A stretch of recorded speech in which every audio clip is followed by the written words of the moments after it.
Hey, how's it going out there today, everybody? Hope everybody's having a great day. I am currently banished to a gravel lot here in Gulfport, Mississippi. Showed up at the port this morning to pick up a load of bananas. Bananas are big business in Gulfport. Dole, Chiquita, all the brands are down here. And, yeah, it's big business. So if you ever need a load out of here, bananas are probably available. I never have a problem getting a load of bananas out here. There are almost always a load of bananas posted on the load board. I know people that have them, so I don't have to go through the load board to get a little bit more out of them if I do that. But they're not paying that great, to be honest with you, right now. Which I looked, there's not a whole lot paying great down here right now. So you take what you can get sometimes. Gets me back to Minnesota. Take a few days off. We'll try it again from there. But yeah, I'm in the gravel lot waiting on my escort. Oh yeah, waiting on an escort. Not the type of escort that you want. Or maybe it is, I don't know. But yeah, we're waiting here. Got to pay $50 for the escort to drive me over to the port. I went over there earlier, went to check in and realized that my TWIC card expired in April. At the end of April, so I'm about a month off on having a TWIC card. So I got me a little project I got to get taken care of when I get back to Minnesota. Got to have that TWIC card. If you're a trucker, I think it's well worth the time and effort to have one. Because if not, you're banished to the gravel lot. Now, I called the broker on it. He kind of assumed I didn't have a TWIC card because, you know, he just kind of assumes everybody, I guess, doesn't have one. Which is odd because I figured most truckers did, but he said he would reimburse the $50 for the escort. So I'm all good with it. The only thing really not having the TWIC card is hurting me on right now is, you know, I'm just chilling in this lot waiting on the escort. But to be honest with you, if I'd checked in over there, I'd probably be sitting over there waiting on the load. So this way they know I'm here, I'm checked in. And so it's not really hurting me that much. It's just the fact of I'm sitting over here versus sitting over there. And I got to get this $50 reimbursed, which not the end of the world. You know, it's like a week from now I'll have that back. So not that big a deal. But yeah, that's what's going on today, guys. I'll update the load a little bit more as I go. Glad I didn't wear my flip-flops to work today. It is deep out here at the old Love's in West Memphis. Yeah, I stopped in West Memphis to get fuel. Yeah, I risked my life to save a few pennies, but yeah, well, if you had on flip-flops today, you'd be regretting it. Hey, here's some numbers for you guys that don't believe me on the numbers. For my fuel mileage, this is from West Memphis, Arkansas, up here to Matthews, Missouri. As you can see, I'm at the Love's. There's a Flying J across the street. Got fuel this morning in West Memphis, and that is 10.1 miles per gallon, pulling 41,800 pounds of bananas. So, you know, it can be done. It can be done. But I'll keep track of it along the way. I'll get a few more samples. I know this is a small sample size, 128 miles, but yeah, that's just cruising up from West Memphis to Matthews, Missouri on 55. I'm here at the exit 58 Love's. TA across the freeway over there. Some of you guys may know where I'm at, but yeah, 10.15 miles per gallon. So you know, if you like rounded numbers, that's 10.2 right there at 63 miles an hour.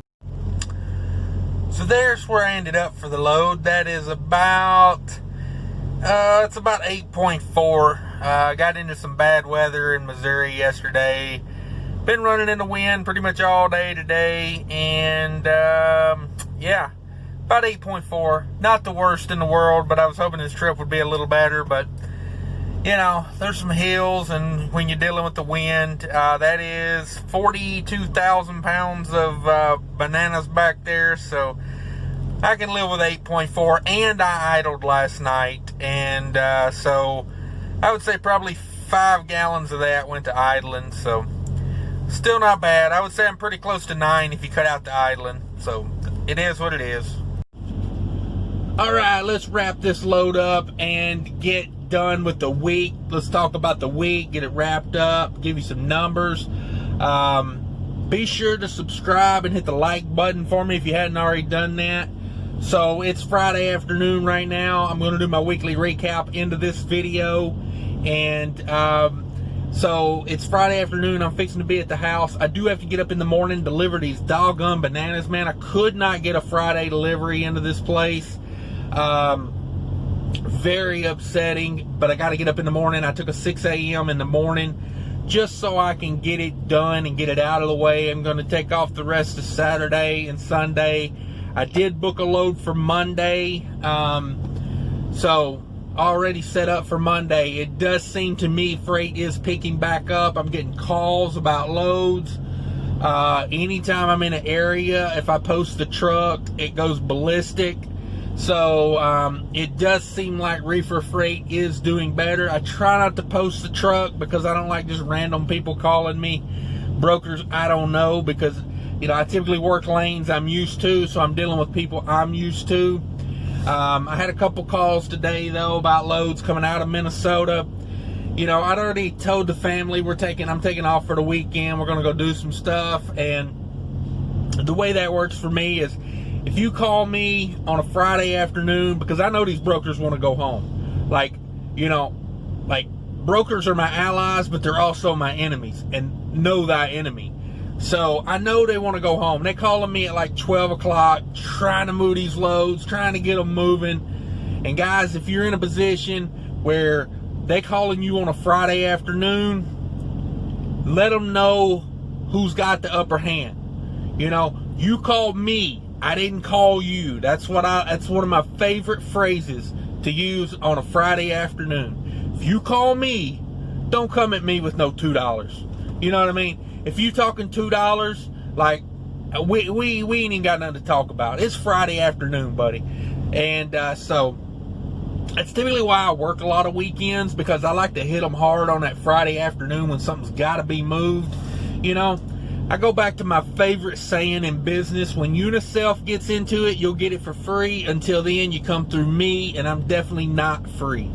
So I had one load offer to Buffalo. Not a great paying load, okay paying load, but I don't know that area, and without being able to stop and do some research, I wasn't willing to put that effort in for like what that load was paying. Had another load going down to Louisiana paying okay, but I'd already, you know, like if I'm going to have to call the house and tell them, oh, you know, all that stuff we was thinking about doing this weekend, yeah, we're not going to do it because I'm not going to be there. I need some real money for that, you know, like, let's just face it. I gotta buy a lot of ice cream and a lot of candy and a lot of toys to get out of that one. So, you know, you gotta hit me with some real money. The way it works is, you know, like, don't call me on a Friday afternoon with like $2.50 a mile. You know, talk real numbers, because I know you gotta have it moved. So the other one, Louisiana, I thought about it. It just wasn't that great a paying load for me to, you know, not take off the weekend. I mean, I can't even remember. I left out like the load I took to California as I left out. Since I left the house last time, I went from Minnesota to California to from like LA to Atlanta, down to Orlando, back to Minnesota, back to Louisiana, out of Mississippi, back here. So it's been a minute since I've been to the house. But anyway, that's what it is. That's where we're at today. But the whole moral of all that long rant there was freight is picking up, I do believe. Definitely prices are definitely getting better, and it seems like capacity's getting better. I don't know if it's like, you know, people going out of business, people, you know, people taking their unemployment or their stimulus check and sitting at the house. More power to them if that's the way you want to rock it. That ain't me. I want to be out here making money, so that's what I do. This load back from Mississippi had a banana load. After looking at that scale on the screen earlier, this load weighs about 42,500, because truck and trailer empty with full tanks of fuel are 34,500. So yeah, this paperwork says 41,800 pounds. Yeah, they're off by about 700 pounds. I don't know. You think something they sell by the pound, they would want to know a pretty accurate weight of it. But anyway, load paid $2,700 to the carrier. That's $2,160 to me, to the truck. I should say to the truck. That's $226 a mile. Not great for heavy banana loads that, you know, are typically a hassle on the receiving end. They load them pretty quick. I mean, you got to deal with going to the port and all that. So yeah, technically this should pay a lot more. But anyway, it is what it is. $2,160 to me. It's $1.81 a mile to the truck. Not impressed, to be honest with you. Just not a great load. $367 I spent in diesel. $41 in reefer. It is a continuous run, but it's you know, it's like 50 something degree continuous run, so it don't run hard. $12 in depth, $12 on a scale, as you could see there before in Gulfport. Total those up, that gives me $432 of expenses on this run. You take my $2,160 to the truck minus the $432 on those expenses, and that leaves $1,728 on that load for me to do what I gotta do. So anyway, that's it for that load. Now let's get on to the weekly recap portion of the video. And real quick, before I get into all that, I got another little pro tip for you, because everyone loved the pro tip the other day. No one commented on it. No one said anything. So, but anyway, I'm going to do another one because, hey, you know what? This is my channel and I do what I want to on it. Here's my pro tip for the day. This is my tire thumper. I don't hit tires with a stick or a hammer. You don't know your you don't know your tire pressure if you're just hitting them with a stick. I seen a Swift driver. Funny little side note here. I seen a Swift driver. Had to be a Swift driver. I promise. Can't make this up. I seen a Swift driver hit a steer tire with a thumper, and that just put it all in perspective for me. You can't tell anything by hitting a tire with a hammer or a stick. You don't know what's in that. I challenge anyone: go out to your trailer or your drives, if you've got anywhere you've got 8 tires set up. Go out there. Check them all with a tire pressure. Put them all at an even PSI. Let's say 100 PSI. Have somebody go out there, pick any random tire with you not watching, you not knowing what's going on.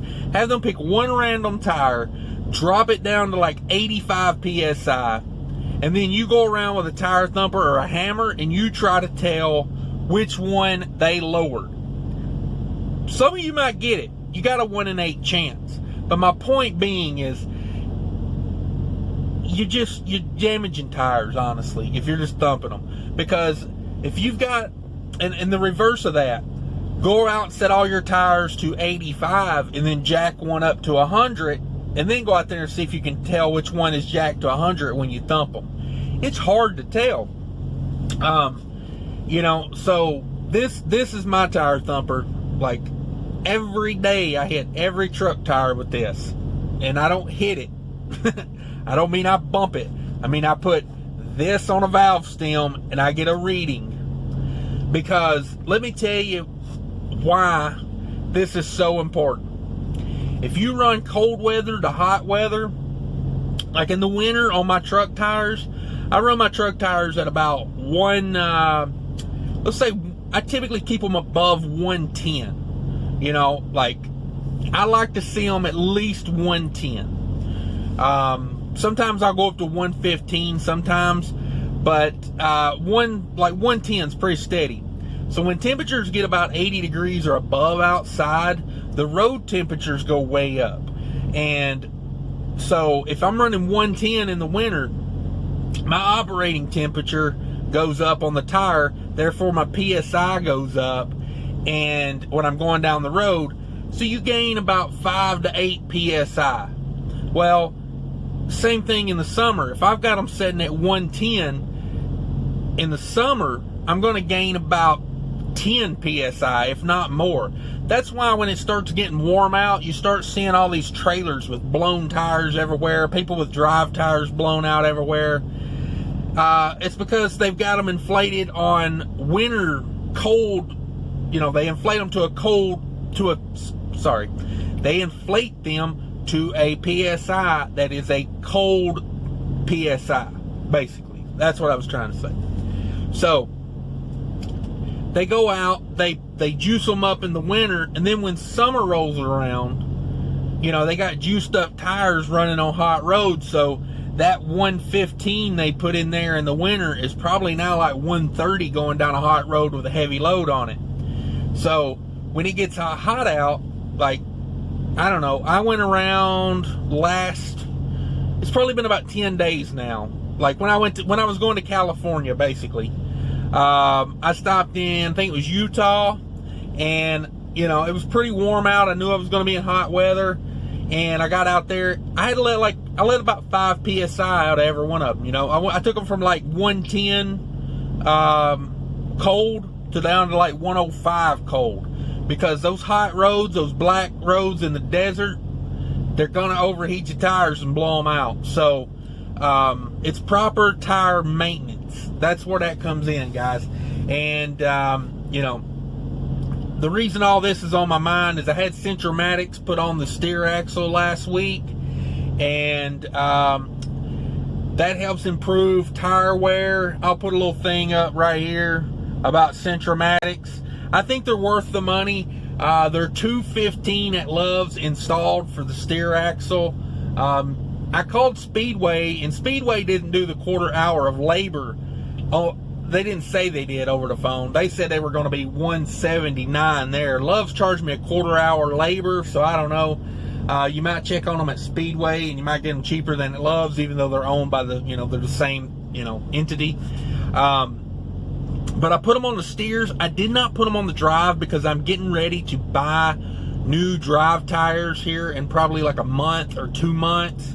And I've got Michelin currently on my truck. I have Michelin 1s, X1, XDN2 low profile super singles, and I'm fixing to replace those with, probably going to go with Bridgestone Ecopias. I think the number on those is like M885 or something. They've got 14% less rolling resistance than the Michelins I have. So we're going to give those a whirl. Get a really nice discount on those with my fuel card. Installed, I'm looking at like $2,800. And yeah, I mean, that's a 20-ply tire. So hopefully that all works out. But I didn't put the Centromatics on the drives because I've heard some things about when you put Centromatics on there with super singles, they really don't work right, because it's a lot of weight out past the Centromatic. So I'm going to put balance beads in the super singles when I have them put on. If y'all don't know what those are, I believe they are made out of ceramic, but they're just little beads that they put in the tire when they mount it on the rim. They put like 3 or 4 ounces of those in there, and then it's like the Centromatic. It self-balances as you're going down the road to make your tires last longer. If you start running over the road, you start running a lot of miles, you are going to see real quick that tires get expensive. They really do. You think a good set of drives, you get 200,000 to 300,000 miles out of them, depending on, how much weight you pull, how good a care you take of them. If you run light a lot, you can almost get $500,000 out of a set of drives. But it's still expensive. Like, don't get me twisted, it's still expensive. Steer tires are where that's where you really spend a lot of money too. I'll probably put the same steers I got back on here. I got Michelins on the steers.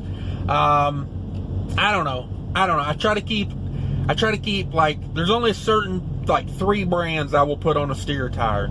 Michelin's, BF Goodwrench, and Bridgestone. Those are about the only 3 I'm willing to pop off and put on a steer. The Bridgestones have some pretty nice rolling resistance, but I've always just put Michelin's on steers. You figure a good set of steer tires is probably mounted, balanced, the whole 9.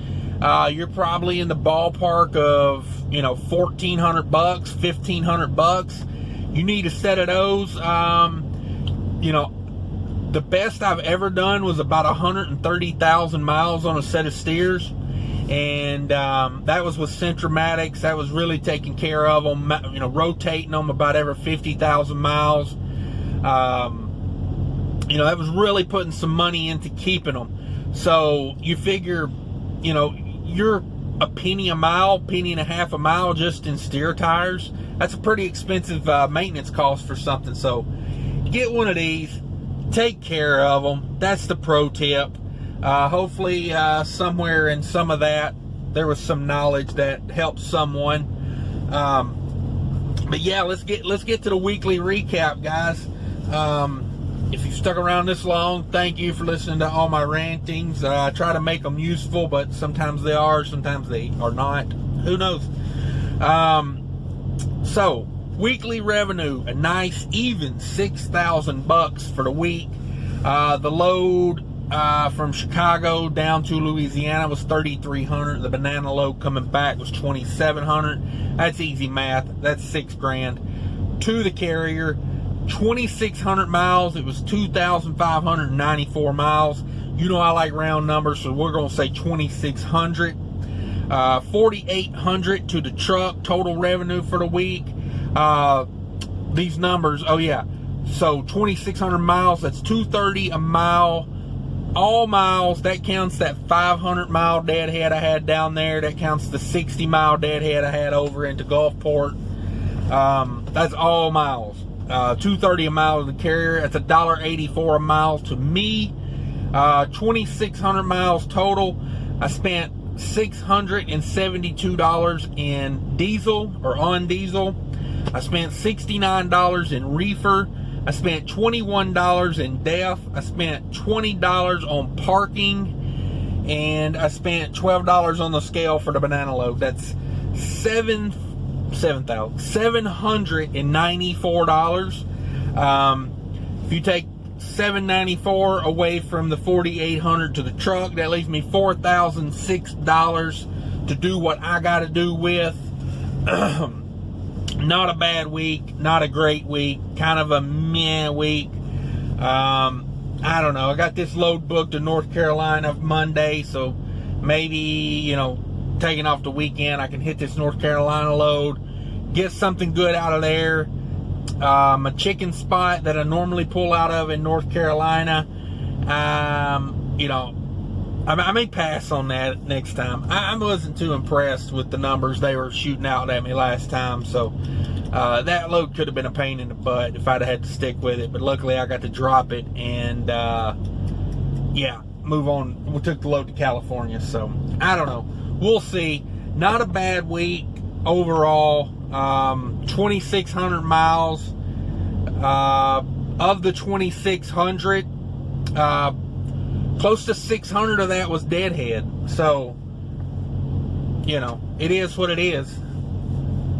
But good week overall. I would say good week. Not great, but good.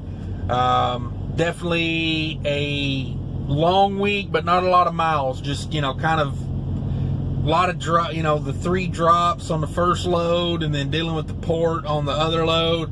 Just a lot of hassle this week. That's the main thing I would say. It was more like hassle than miles this week. But we'll see how it goes next week. Guys, I appreciate y'all watching and subscribing. Until next time, take care of each other out there. Later.